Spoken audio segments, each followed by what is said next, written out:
بسم اللہ الرحمن الرحیم۔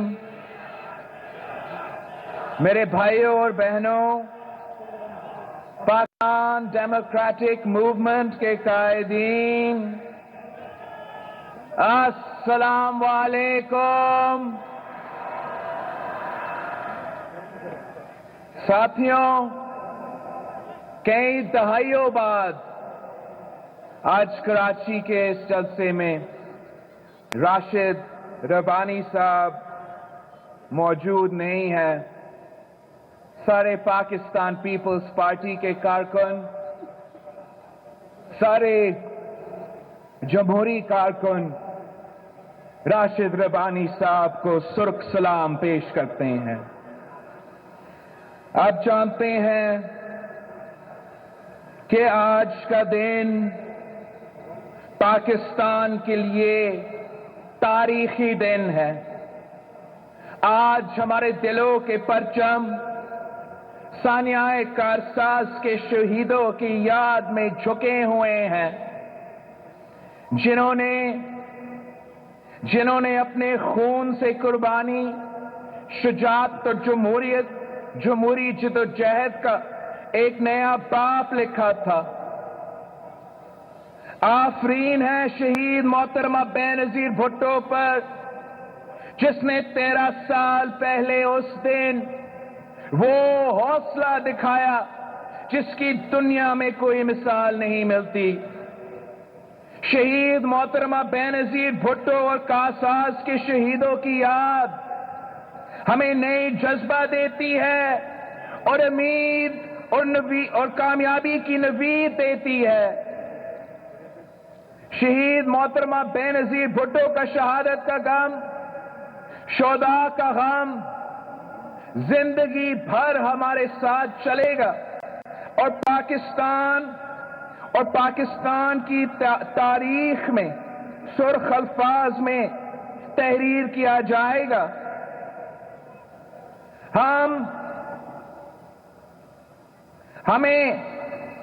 ہمیں اس غم کو اپنی طاقت میں بدلنا ہے، جس طرح شہید محترمہ بےنظیر بھٹو اور پاکستان پیپلز پارٹی کے کارکنوں نے شہید ذوالفقار علی بھٹو کے عدالتی قتل کو اپنی طاقت میں بدلا تھا۔ 18 اکتوبر کو اس خونی رات پر بھی شہید محترمہ بےنظیر بھٹو نے کہا کہ میں اپنی عوام، اپنے کارکنوں کے ساتھ رہوں گی، مجھے دھماکوں سے نہیں ڈرایا جا سکتا۔ وہ دھماکے کے بعد اپنے جیالوں کے پاس ہاسپٹل پہنچی۔ شہید محترمہ بےنظیر بھٹو جانتی تھی کہ اصل نشانہ وہ ہے، اگر وہ جمہوریت کا راستہ چھوڑ دے، سچائی کا راستہ چھوڑ دے، عوام کا راستہ چھوڑ دے، پاکستان ہی چھوڑ دے، تو وہ قاتلوں سے بچ سکتی تھی۔ مگر شہید محترمہ بےنظیر بھٹو اپنی ذات میں، اپنی بہادری میں بے نظیر تھی۔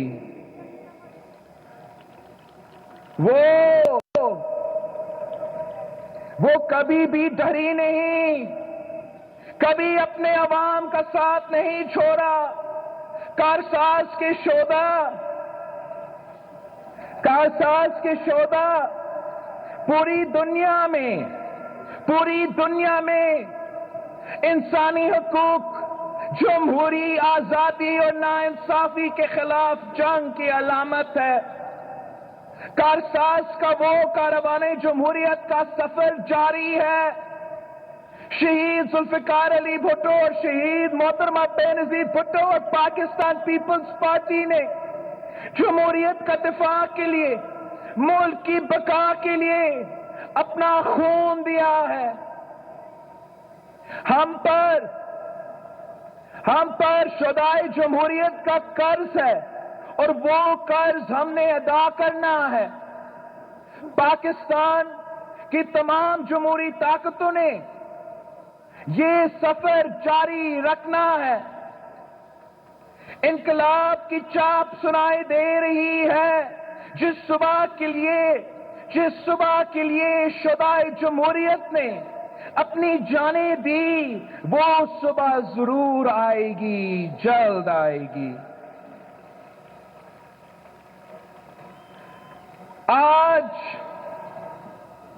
آج ہم تاریخ کے ایک بہت اہم موڑ پہ کھڑے ہیں۔ آج جو فیصلے کیے جائیں گے پاکستان کے عوام کریں گے، اس کے نتائج پاکستان کے مستقبل کی سمت طے کریں گے۔ ہم نے اس ملک میں عوام کی حکمرانی، آئین کی بالادستی اور حقیقی جمہوریت کے قیام کی جنگ لڑنی ہے۔ یہ جنگ پاکستان کی تمام جمہوری طاقتوں نے لڑنی ہے۔ ایک ایک کر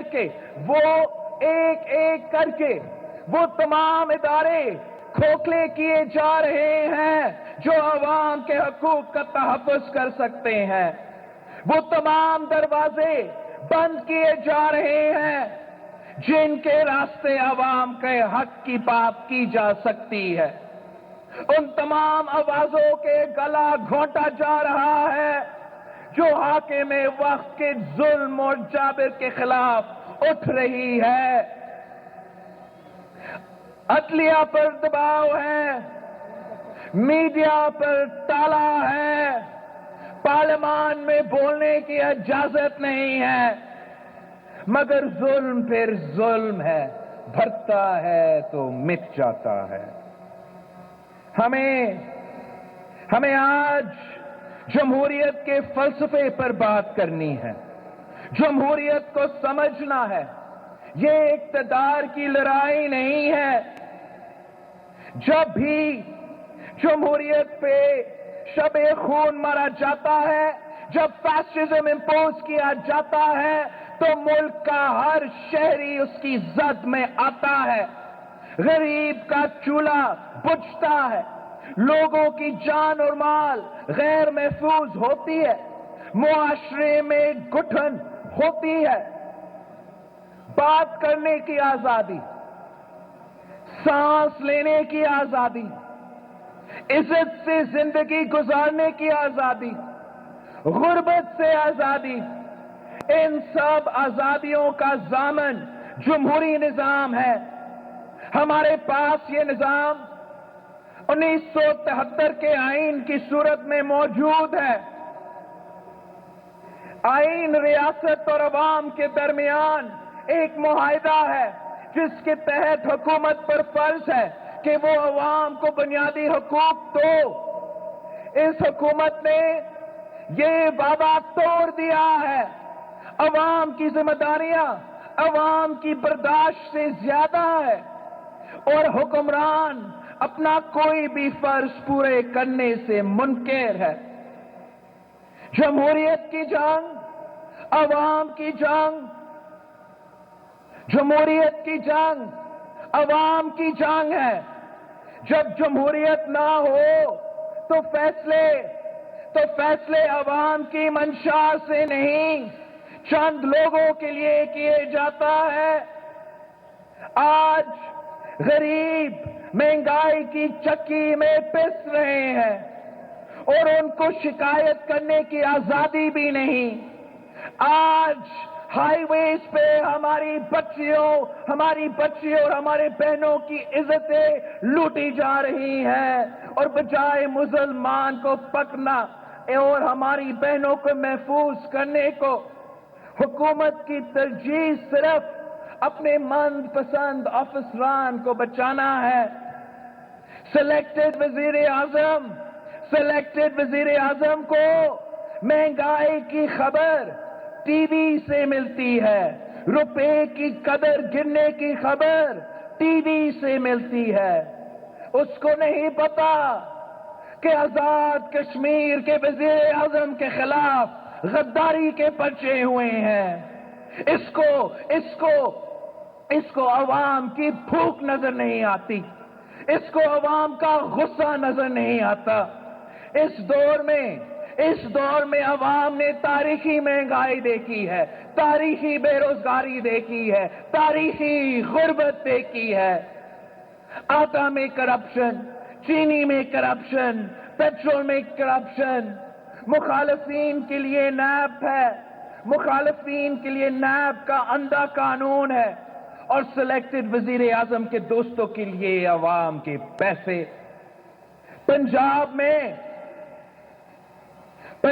میں ایک نااہل ڈمی وزیر اعلیٰ لگا کر پنجاب کے ساتھ ایک مذاق کیا جا رہا ہے۔ پختونخوا اور بلوچستان کے ساتھ ظلم کیا جا رہا ہے۔ سندھ کے حقوق پر ڈاکے ڈالنے کی کوشش کی جا رہی ہے۔ سندھ کے ساتھ سوتیلے سلوک کیا جا رہا ہے۔ سندھ کو اس سال اپنا NFC ایوارڈ کا حصہ نہیں دیا گیا۔ 300 ارب روپیہ سندھ کو نہیں دیا گیا۔ آپ ذرا سوچیں، اسی شہر کراچی میں ہم کتنے نوجوانوں کو 300 ارب روپے کے ساتھ روزگار فراہم کر سکتے تھے۔ سندھ کا کیپٹل کراچی کو الگ کرنے کے سازش پک رہا ہے۔ جہاں سے گیس نکلتی ہے ان کو گیس نہیں دیا جاتا۔ کے الیکٹرک ہمارے کراچی کے عوام کا خون چوس رہا ہے، اور عمران خان اپنا دوست کو بچانے کے لیے کراچی کو عوام کو اندھیرا میں دھکیل جاتا ہے۔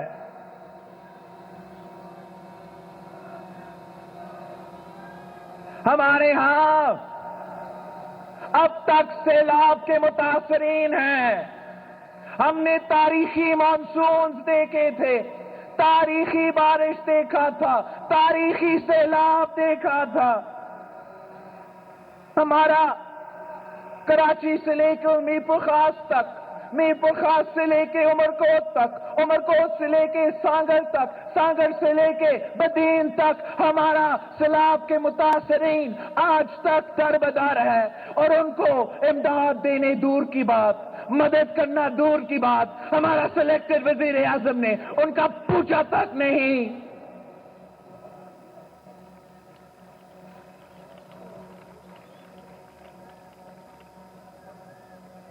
ان کا مطالبہ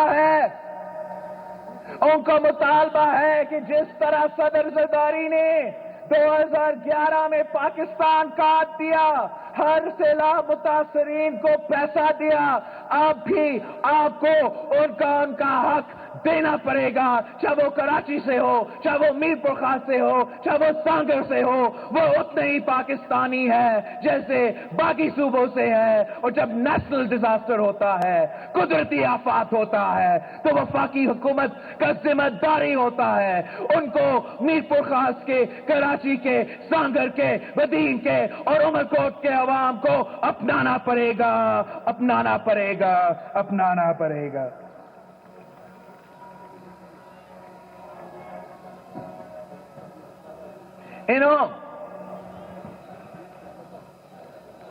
عمران نے صرف کراچی کو دھوکہ دیا ہے۔ سنا ہوگا آپ نے 1000 ارب روپیہ کا پیکج، 1000 ارب روپیہ کا پیکج دھوکہ نکلا، یو ٹرن نکلا۔ اس میں آپ کے لیے ایک نیا روپیہ نہیں ہے۔ اس 1000 ارب روپیہ کا پیکج میں آپ کا اپنا 800 ارب روپیہ ہے، جو سندھ کا ADP ہے، جو 3 سال سے چلتے آ رہے ہیں۔ اس میں جو 100 ارب روپیہ وفاقی منصوبے کے ہیں، وہ تو صدر زرداری کا وقت سے اور میاں صاحب کے وقت سے آن گوئنگ منصوبے ہیں۔ انہوں نے کراچی کے اس صوبے کے متاثرین کے لیے 1 روپیہ نہیں دیا. انہوں نے منی پاکستان کے لیے، پاکستان کی معاشی ہب کے لیے 1 روپیہ نہیں دیا. الٹا وہ آپ کا وسائل پہ ڈاکہ جانا چاہتے ہیں.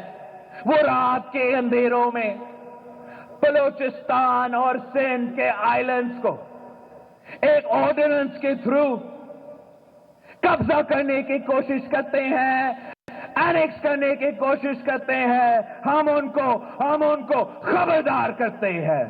ان کو اپنا آرڈیننس واپس لینا پڑے گا. سندھ میں ایک طوفان اٹھ رہا ہے. سندھ میں ایک طوفان اٹھ رہا ہے. ہوش کے ناخن لو، واپس لو اپنا آرڈیننس کو واپس لو. اگر آپ واپس نہیں لیتے ہو تو میں یہاں کے موجود ایم پی ایز کو، یہاں کے موجود سینیٹرز کو کہہ رہا ہوں کہ سینیٹ آف پاکستان میں صوبائی اسمبلی سندھ میں وینسڈے آپ کا سیشن ہے. اگر وینسڈے تک انہوں نے یہ آرڈیننس واپس نہیں لیا تو آپ ریزولوشن پاس کر کے، سینٹ میں ریزولوشن پاس کر کے، ایک لات مار کے اس آرڈیننس کو باہر پھینک دیں. یہ آئلینڈز، چاہے وہ بلوچستان میں ہو یا سندھ میں ہو، یہ کسی کے باپ کے جاگیر نہیں ہے. یہ سندھ اور بلوچستان کے عوام کے ملکیت ہے. جو یہاں کے آئلینڈز ہیں وہ ہماری ماہی گیروں کے ہیں. ہم آپ کو ان کا آئلینڈز قبضہ کرنے نہیں دیں گے.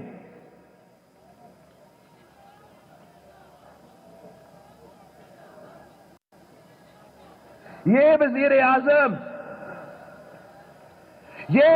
اعظم اس بات کی مثال بھی ہے کہ جب کٹ پتلیوں کو عوام پر مسلط کیا جاتا ہے تو نہ صرف ملک کے اندر عوام پر ظلم ہوتا ہے بلکہ فورن پالیسی بھی تباہ ہوتی ہے. یہ کشمیر کے سفیر بننے کا دعویٰ کرتا تھا. یاد ہے آپ کو؟ یہ کشمیر کا سفیر بننے کا دعویٰ کرتا تھا، مگر یہ کلبھوشن یادو کا وکیل بن چکا ہے. یہ کشمیر کو بچانے کا وعدہ کرتا تھا، اب اس نے کشمیر پہ سودا کر لیا ہے. ملک کے اندر فیشزم نے ہمارے کشمیر پر اور مودی کے بربریت پر موقف کمزور کیا ہے. آج اس نے ہمارے تمام دوست ممالک کے ساتھ تعلقات خطرے میں ڈال دیے ہیں.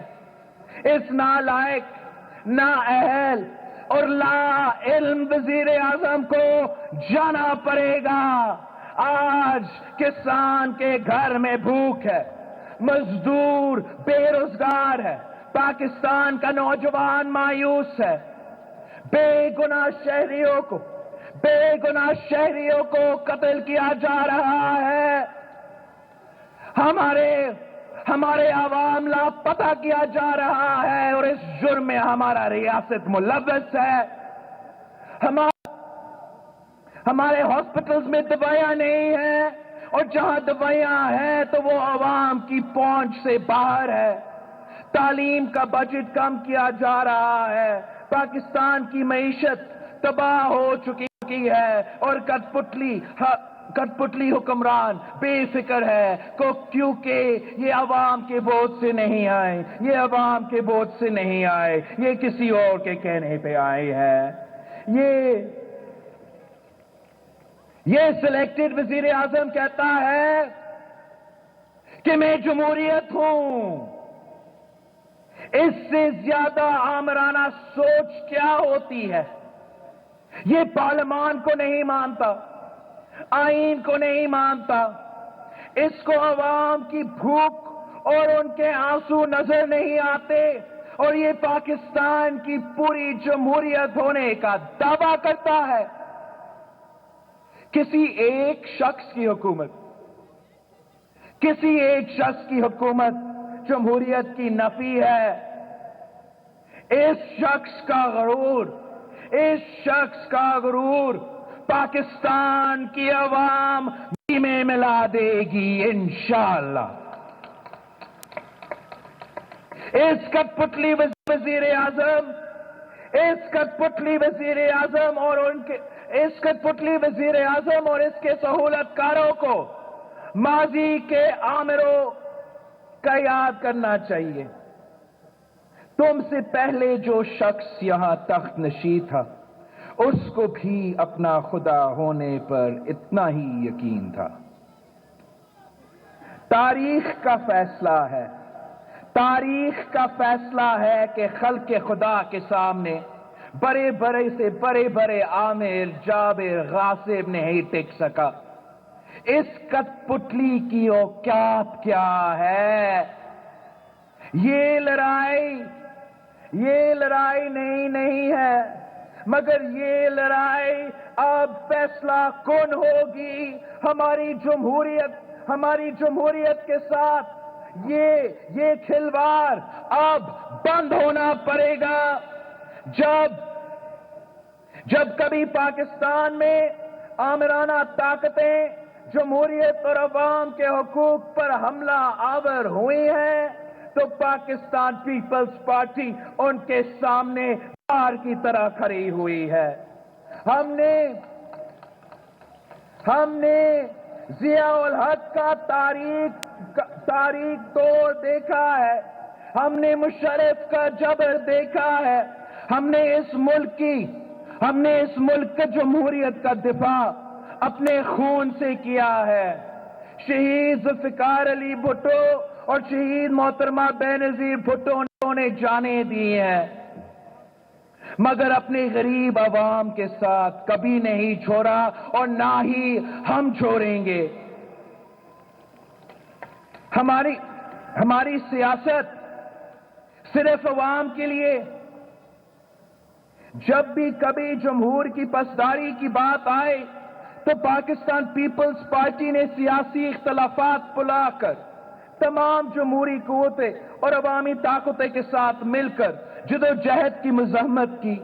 ضیاء الحق کے جبر کے خلاف شہید محترمہ Benazir Bhutto M R D کی پرچم تھاما اور عوام کے حق کے لیے، ملک کی بقا کے لیے، جمہوریت کے دفاع کے لیے عوام کے درمیان میں جدوجہد کرتی رہی۔ مشرف کے مارشل لاء میں شہید محترمہ بینظیر بھٹو اور میاں نواز شریف صاحب نے چارٹر آف ڈیموکریسی کی بنیاد رکھی اور ملک میں حقیقی جمہوریت کی بحالی کا وعدہ کیا، اور اس وعدہ کو وفا کرنے کے لیے شہید محترمہ بینظیر بھٹو نے شہادت قبول کی، مگر وہ فتح یاب ہوئی۔ ہم نے نہ صرف مشرف بگورا سرٹیفائیڈ غدار قاتل کو ہروایا، مگر ہم نے 18ویں ترمیم کے تھرو 1973 کا آئین بھی بحال کیا۔ پاکستان ڈیموکریٹک موومنٹ کی تحریک اسی جمہوری مزاحمت کی ایک کڑی ہے۔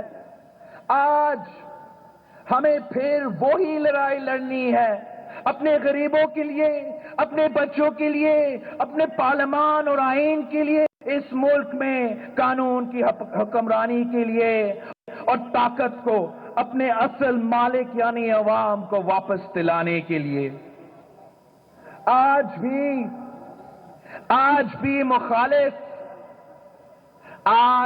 مخالف وہی طاقتیں ہیں جو غریب کا چولہا بند کرنا چاہتی ہے، جو حق کا آواز بلند کرنے والوں کو جیل میں ڈالنا چاہتے ہیں، جو عوام کے ووٹوں سے الیکٹ ہو کر نہیں بلکہ غیر جمہوری طریقے سے سلیکٹ ہو کر آتے ہیں۔ آج پھر پاکستان کے کانسٹیٹیوشن اور قانون کی حکمرانی پر حملے ہو رہے ہیں۔ آج پھر ہمیں اکٹھا ہو کر ان کا مقابلہ کرنا ہے اور ان کو ایک بار پھر شکست دینی ہے۔ یہ لڑائی ہم سب کو لڑنی ہے۔ ہر جگہ لڑنا ہے، پارلیمان میں لڑنا ہے، سڑکوں میں لڑنا ہے، جیلوں میں بھی لڑنا ہے۔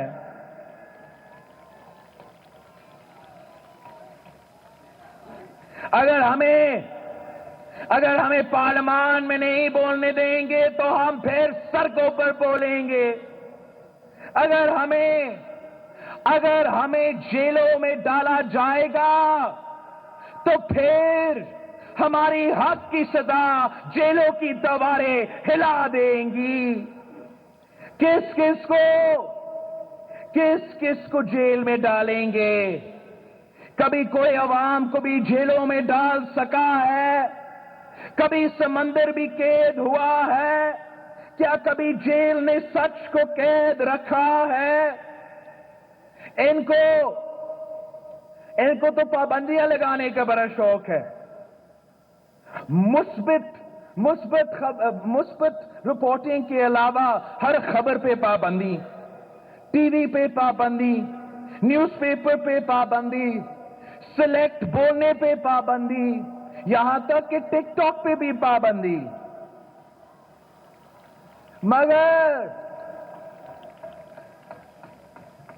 مگر عوام کے سوچنے پر کیسے پابندی لگاؤ گے؟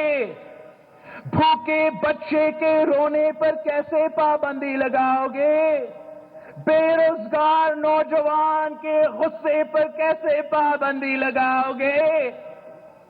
عوام کی طاقت کے سامنے زور اور جبر والے نہیں ٹھہر سکتے۔ اس کٹ پتلی وزیر اعظم کی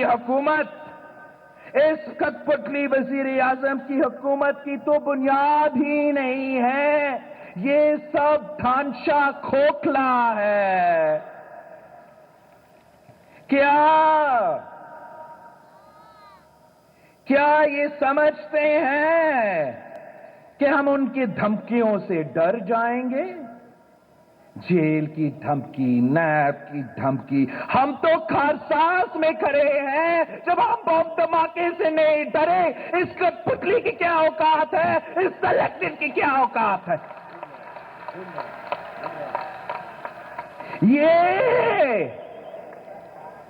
یہ تو شہید ناصر بلوچ جیسے جیالوں کے جماعت ہیں۔ شہید ناصر بلوچ جب ضیاء الحق کا پھانسی گھاٹ کا سامنا کیا تو اس نے اعتراض کیا کہ ساتھیوں، میں پھانسی چلنے جا رہا ہوں، خاموشی کیوں ہے؟ اور پھر پورا جیل گونج اٹھا کہ نعرے بھٹو، جیے بھٹو، نعرے بھٹو، جیے بھٹو۔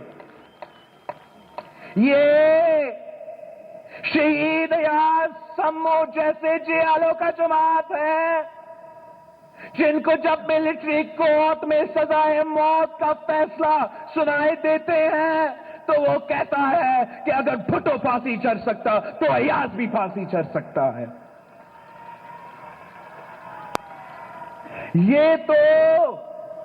یہ تو نظام سمو جیسے جیالوں کی جماعت ہے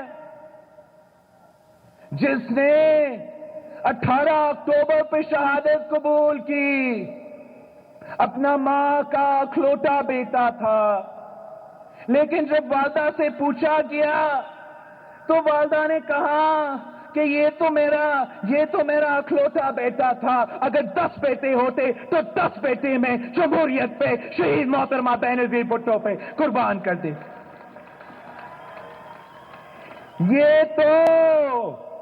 یہ تو شہید رخسانہ فیصل جیسے بہادر جیالیوں کا جماعت ہے جو اپنا 3-4 سال کی عمر کی بیٹی کو گھر چھوڑ کے کرساس پہنچتی ہے شہید محترمہ بینظیر بھٹو کا سیکیورٹی کرنے کے لیے، شہید محترمہ بینظیر بھٹو کا دفاع کرنے کے لیے۔ اور اس بات پہ کہ ایک عورت بھی ہوگی جو شہید محترمہ بینظیر بھٹو کی سیکیورٹی میں شریک ہوگی. اریسٹ کرنا چاہتے ہو، اریسٹ کرنا چاہتے ہو، شوق پورا کرو، پورا کرو، مگر یہ یاد رکھنا، یہ یاد رکھنا کہ یہ عوام خاموش نہیں بیٹھیں گے. ان بے حس حکمرانوں، ان بے حس حکمرانوں کے گھر کے در و دیوار ان کے نعروں سے ہلیں گے، عوام ان کے گھراؤ کریں گے. اب ہم اپنے بزرگوں اور گھر کے عورتوں کا گرفتاریاں نہیں دیں گے.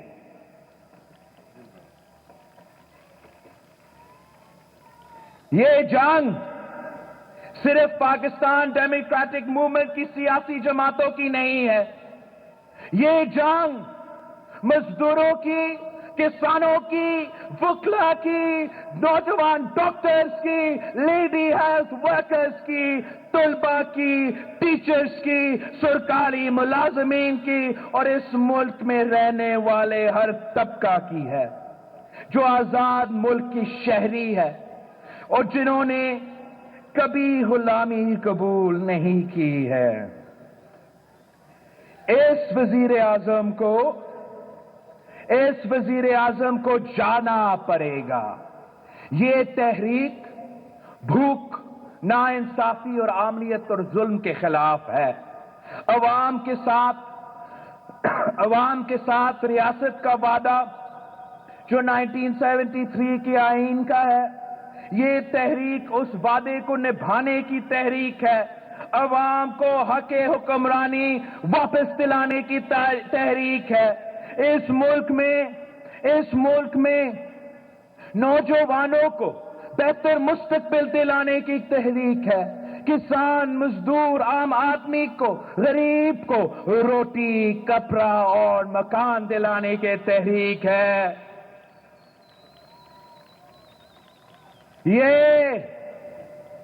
یہ وہ جمہوریت نہیں ہے، یہ وہ جمہوریت نہیں ہے جس کے لیے شہید ذوالفقار علی بھٹو نے شہادت قبول کی.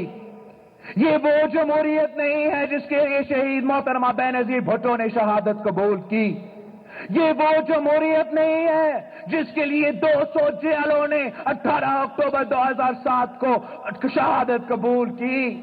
یہ وہ جمہوریت نہیں ہے جس کے لیے میرے کارکن نے کوڑے کھائے ہیں، جیلیں بھرے ہیں، پھانسی چڑھے ہیں. ہمیں حقیقی جمہوریت چاہیے. ہمیں حقیقی جمہوریت دو، جہاں حکومت عوام کی مرضی سے بنتی ہے، امپائر کی مرضی سے نہیں. اب پورے پاکستان کی جمہوری قوتیں ایک سٹیج پہ بھی ہے، ایک پیج پہ بھی ہے. اب اس حکومت کو، اس سلیکٹڈ کو، ان کے سلیکٹرز کو ہمارا پیج پہ آنا پڑے گا، ورنہ ان سب کو جانا پڑے گا، جانا پڑے گا، جانا پڑے گا. پی ڈی ایم کے کارکن کو، پاکستان پیپلز پارٹی کے کارکن کو بہت شکر گزار ہوں. پاکستان زندہ باد، جیے بھٹو.